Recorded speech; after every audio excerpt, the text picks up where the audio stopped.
ஒரு ஆண்டின் 3ஆம் மாதத்தை முடித்து 4ஆம் மாதத்துக்குள் பிரவேசித்திருக்கிறோம்.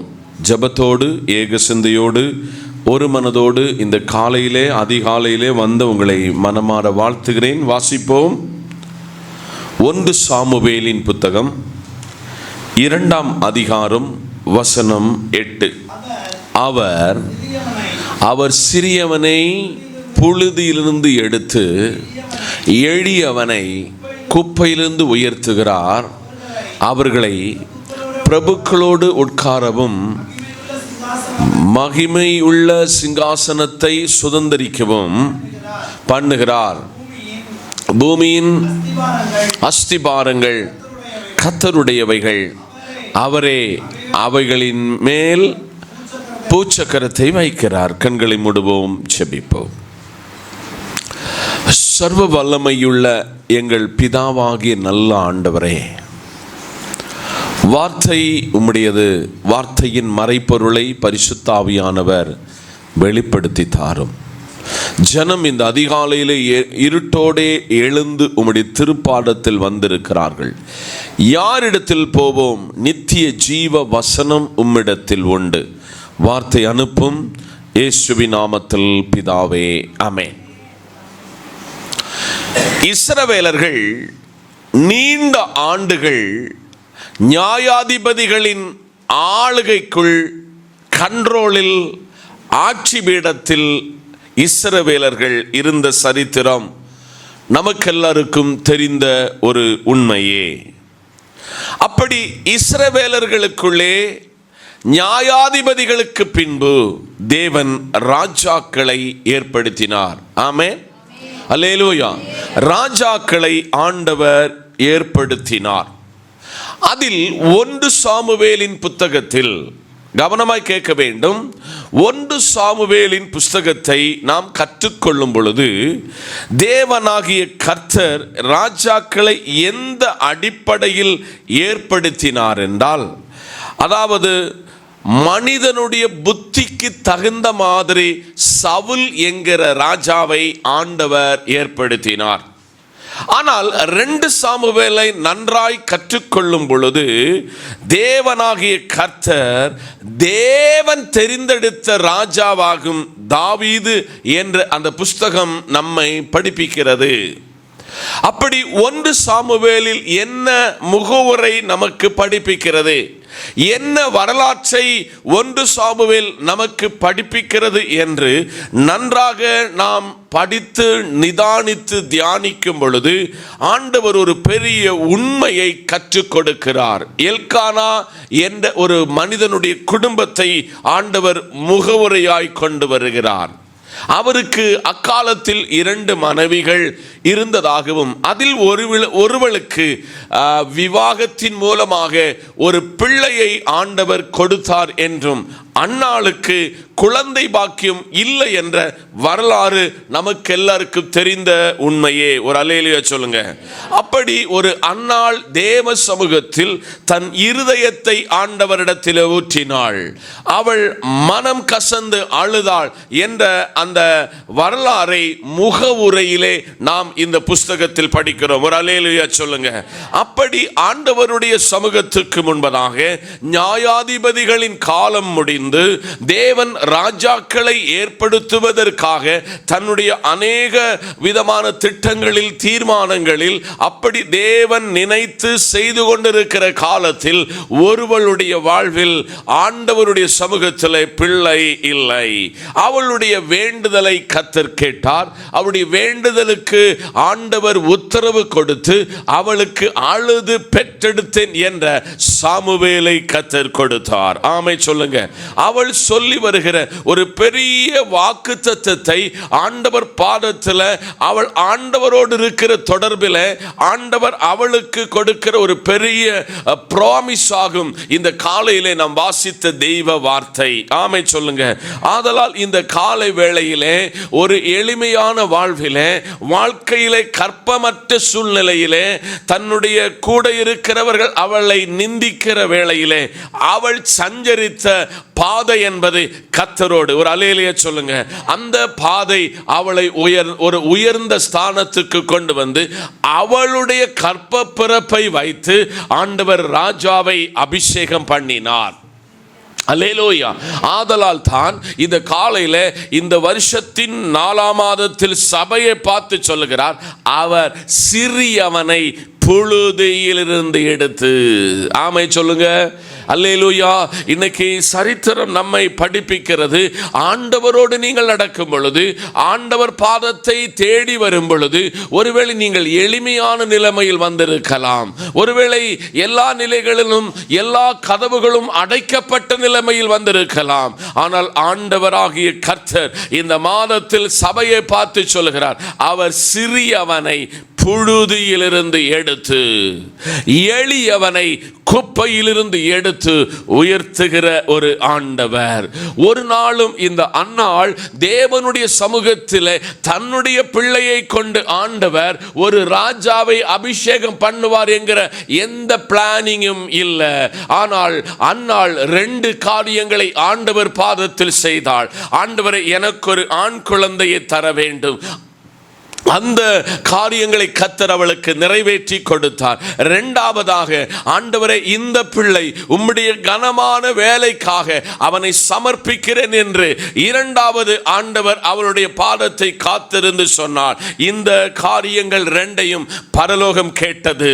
இந்த காலையிலே இந்த மாதத்தை தொடங்கி இருக்கிற உங்களை பார்த்து, உங்களுடைய பொருளாதாரம் எளிமையாய், உங்களுடைய ஆவிக்குரிய நிலைமை எளிமையாய் இருக்குமே ஆனால் கர்த்தர் சொல்கிறார், அவனை நான் சிறியவனை புழுதியிலிருந்து உயர்த்தி, அவனை எளிமையான இடத்திலிருந்து குப்பையிலிருந்து உயர்த்தி, அவனை பிரபுக்களோடு அமர செய்வேன்.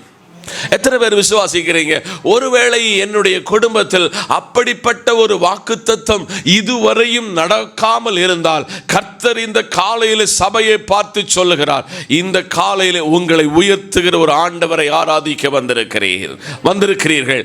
உங்களை உயர்த்தி கனப்படுத்துகிற ஒரு தேவனை ஆராதிக்க வந்திருக்கிறோம் என்று ஆவியானவர் இந்த காலையில் திருவள்ளம் பற்றுகிறார்.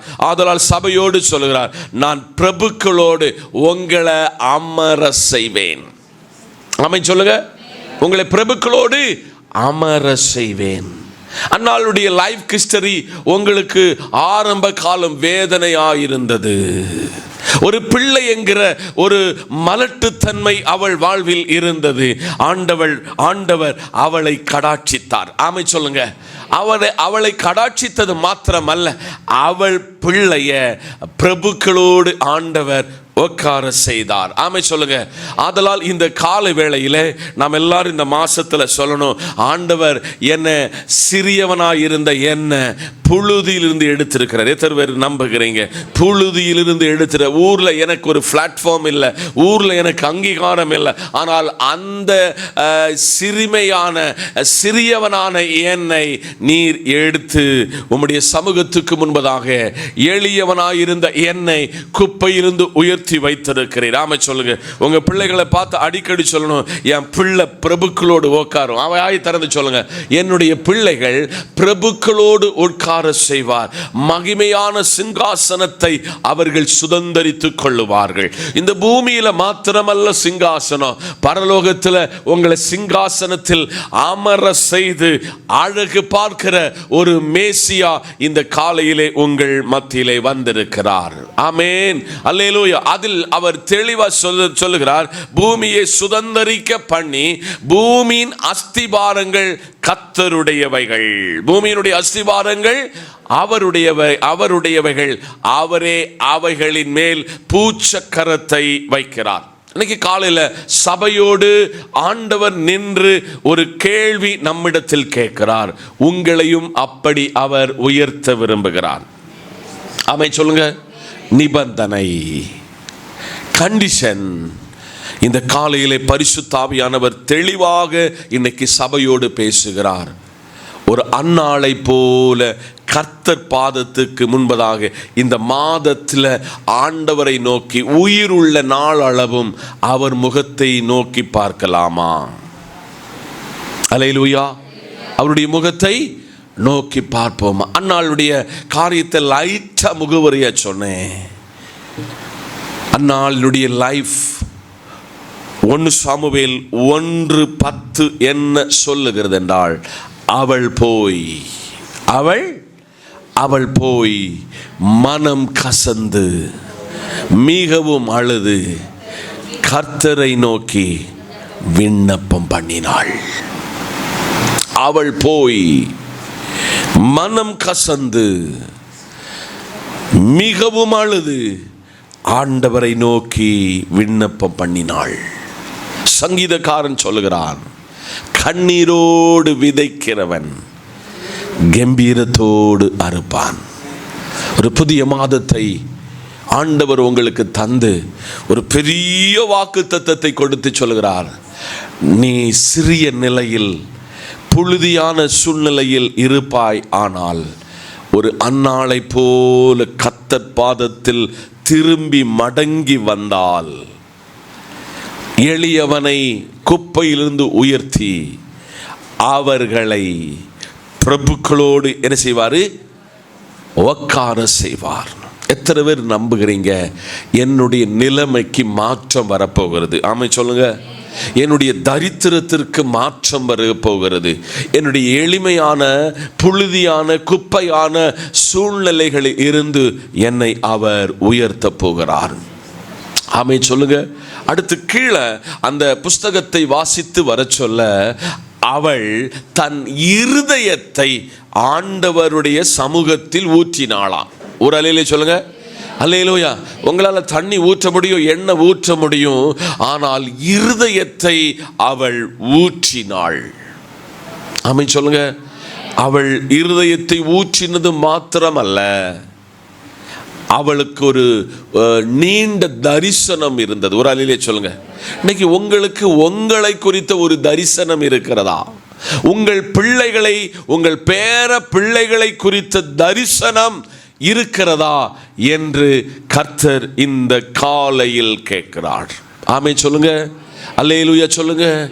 அவள் இப்படி அழும் பொழுதெல்லாம் தன்னுடைய கணவன் சொல்லுகிறார், எல்லாரை காட்டிலும் உன்னை நான் அதிகம் நேசித்தேன் அல்லவா? மற்றவர்கள் உன்னை தூற்றும் பொழுது, உனக்கு வேதனையான அனுபவத்தை தரும் பொழுது, நான் இவர்களில் எல்லாரை காட்டிலும் உன்னை சிநேகித்தேன் அல்லவா? ஆனால் அவளுக்கு ஒன்று தெரியும், இந்த சிநேகத்தை விட ஒரு பெரிய சிநேகம் இருக்கிறது, அதுதான் கர்த்தர் என்பதை அவள் உணர்ந்து கொண்டாள்.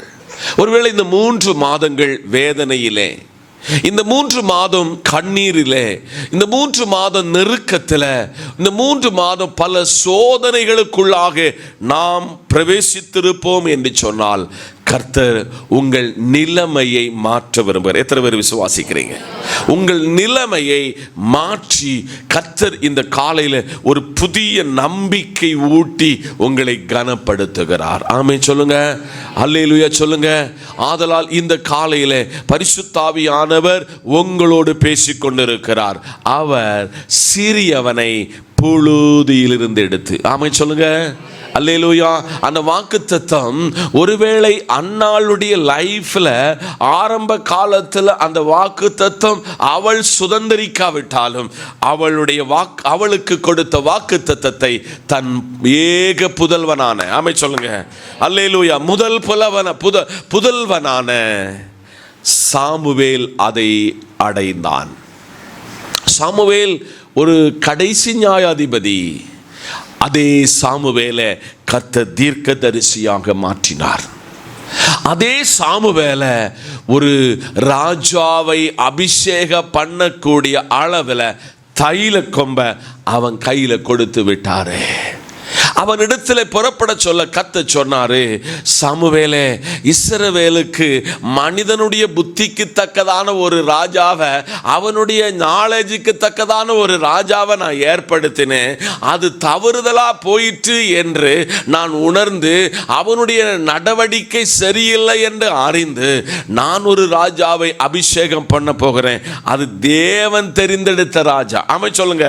இது நீ தெரிந்தெடுக்கல, நான் தெரிந்தெடுக்கல, அந்த தாவீது நான் ஒரு ராஜாவாக வேண்டும் என்று கனவு கூட காணல. அந்த ஸ்தானத்தில் நான் தேர்ந்தெடுக்கக்கூடிய ஒரு ராஜா ஈசா என்கிற ஒருவனுடைய வீட்டில் இருக்கிறான். அவனை போய் நீ ராஜாவாக அபிஷேகம் பண்ண வேண்டும். அப்போ ரெண்டு சைடுல இந்த வாக்குத்தத்தம் இந்த பகுதியில் நிறைவேறுகிறது. ஒரு அல்லேலூயா சொல்லுங்க. ஒரு சாமுவேலுக்கு சொன்ன வாக்குத்தத்தம் நிறைவேறினது. அவங்க அம்மா கிட்ட சொன்ன அந்த வாக்குத்தத்தம் நிறைவேறினது. ஆண்டவர் ஒரு ஆடு மேய்க்கிறவனை, ஒரு இளைய பாலனை ஆண்டவர் ராஜாவாக அரியணையிலே கொண்டு வந்தார். ஒருவேளை ஆரம்பத்தில் ஆண்டவர் அபிஷேகம் பண்ணினாலும் உடனே அவன் அரியணையில ஏறல.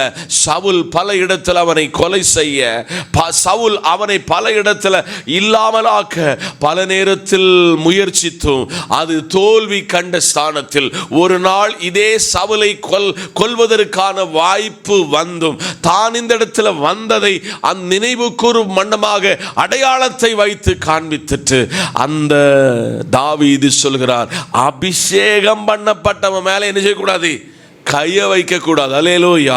அப்படி அவன் அந்த சவுலுடைய ஜீவனை கொலை செய்வதற்கான திட்டம் கிடைத்தும் செய்யாமல் போனான். ஆண்டவர் இந்த காலையிலே அந்த மக்களுக்கு கொடுத்த வாக்குத்தத்தத்தை இந்த காலையில உங்களுக்கு எனக்கு சொல்கிறார். கையை பிடிச்சு பக்கத்தில் கூட சொல்லுங்க.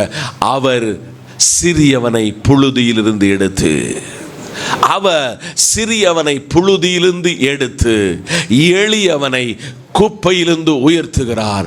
அவர் பிரபுக்களோடு உட்காரவும் மகிமையுள்ள சிங்காசனத்தை சுதந்தரிக்க பண்ணுவார். பூமியின் அஸ்திபாரங்கள், சொல்லுங்க, பூமியின் அஸ்திபாரங்கள் கர்த்தருடையவைகள், அவரே அவைகளின் மேல் பூச்ச கரத்தை வைக்கிறார். இந்த வார்த்தையினால் கர்த்தர் உங்களை ஆசீர்வதித்து கனப்படுத்தி மேன்மைப்படுத்தி அழகு பார்ப்பார் என்று மனமாற வாழ்த்தி உங்களிடத்திலிருந்து விடைபெறுகிறேன். கர்த்தர் இந்த வாக்கு தத்தத்தினால் நம்மை ஆசீர்வதிப்பார். ஆமேன். அல்லேலூயா. சர்வ வல்லமையுள்ள நல்ல ஆண்டவரே, உம்முடைய குமாரனாயிருக்கிற இயேசுவின் நாமத்தில் வருகிறோம். இன்றைக்கு நீர் எங்களுக்கு தந்த நல் வாக்கு தத்த வார்த்தைக்காய் நன்றி. இந்த வார்த்தையின் அடிப்படையில் எங்களை உயர்த்தி கனப்படுத்தும். இயேசுவின் பரிசுத்த நாமத்தில் பிதாவே, ஆமேன்.